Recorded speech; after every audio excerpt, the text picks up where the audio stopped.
वज़ीर आज़म शहबाज शरीफ ने कहा है कि पाकिस्तान बरादर मुल्क बहरीन के साथ इक़्तिसादी ताउन को फ़रोग़ देने के लिए तैयार है। बहरीन के दारुल हुकूमत मनामा में कारोबारी बिरादरी से खिताब में वज़ीर आज़म ने कहा कि वक्त आ गया है कि मज़बूत ताल्लुकात को माशी ताउन में तब्दील करें।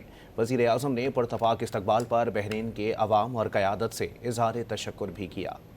वज़ीर आज़म शहबाज शरीफ का दौरा बहरीनी क़यादत से कल मुलाकात हुई। आज कारोबारी बिरादरी से खिताब किया। वज़ीर आज़म शहबाज शरीफ ने कहा कि पाकिस्तान और बहरीन में बिरादराना ताल्लुकात हैं। बहरीन आने का मकसद अपने ताल्लुकात को मज़ीद मजबूत करना है। पाकिस्तान और बहरीन के ताल्लुकात सकाफती, मजहबी और बाहमी एहतराम की बुनियाद पर कायम है। वज़ीर आज़म ने कहा कि बहरीन में मौजूद पाकिस्तानी तमाम शोबों में अजीम खिदमत दे रहे हैं। पाकिस्तान बहरीन के साथ इक़्तिसादी ताउन बढ़ाने पर तैयार है। Pakistan GCC free trade agreement जल्द हतमी मराहिल में दाखिल हो जाएगा। ये भी कहा कि अगर तेजी से जाना है तो अकेले जाएं, दूर जाना है तो मिलकर चलें। Pakistan GCC FTA that has been nearly finalized and is expected to be signed soon.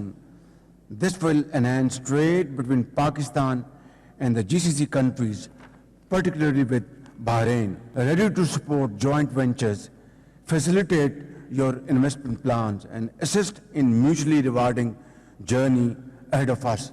I recall a famous proverb that says, if you want to go fast, go alone. If you want to go far, go together. वज़ीर आज़म ने कहा कि Bahrain के सरमायाकारों को पाकिस्तान आने की दावत देता हूँ। सरमायाकारों को हर मुमकिन सहूलत फराम की जाएगी। इस मौके पर वज़ीर आज़म शहबाज शरीफ ने पुरतपाक इस्तकबाल पर बहरीन के अवाम और क़यादत से इज़हार तशक्कुर किया।